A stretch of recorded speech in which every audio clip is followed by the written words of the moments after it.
ជំរាបសួរបងប្អូនទាំងអស់គ្នាថ្ងៃនេះចង់បង្ហាញពីការធ្វើបូឡាញ៉េសរបស់ខ្ញុំចា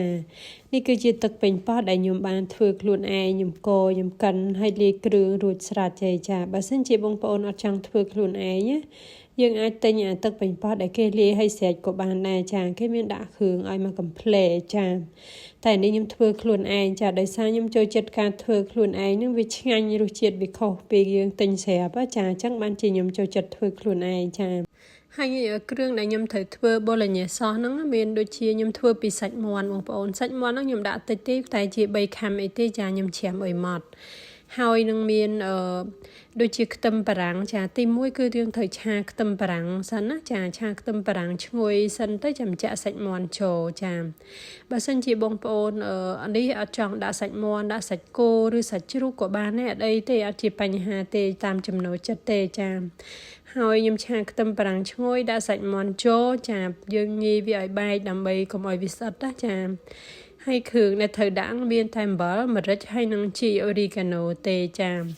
យាយទៅម្ហូបគេហ្នឹងគឺដាក់តែប៉ុណ្្នឹងតែបងប្អូនចាគ្រឿងដែលត្រូវថែមហ្នឹងចាដោយសារយើងដាក់គ្រឿងមាន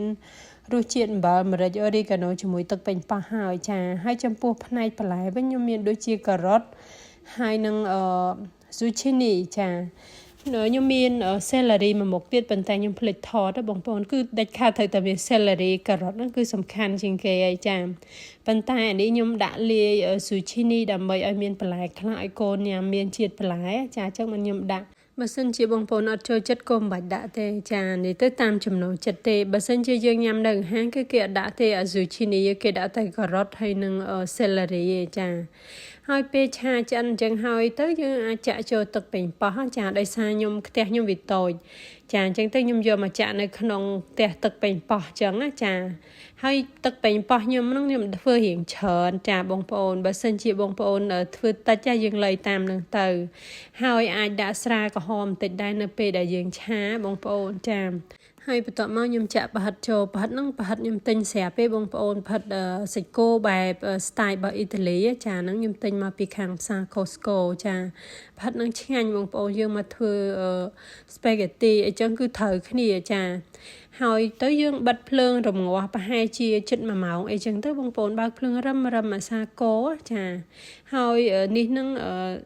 បូឡាញ៉េហ្នឹងបើសិនជាបងប្អូនដាក់សាច់គោឬក៏សាច់ចៀមក៏ឆ្ងាញ់មួយយ៉ាងដែរបងប្អូននិយាយទៅតាមចំណូលចិត្តទេចានិយាយទៅឥឡូវរួចរាល់ហើយបងប្អូននេះចាតំណងគឺប៉ុណ្ណឹងរួចរាល់ហើយបងប្អូនហើយយើងស្រោស្ប៉េកាទីហើយយើងដាក់ស្រូបពីលើទៅជាការស្រេចចាគឺងាយចា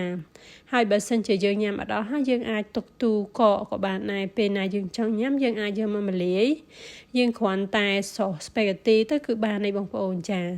ហើយថ្ងៃនឹងមានតែប៉ុណ្្នឹងបងប្អូនចាអរគុណរកការតាមដានចាជម្រាបលា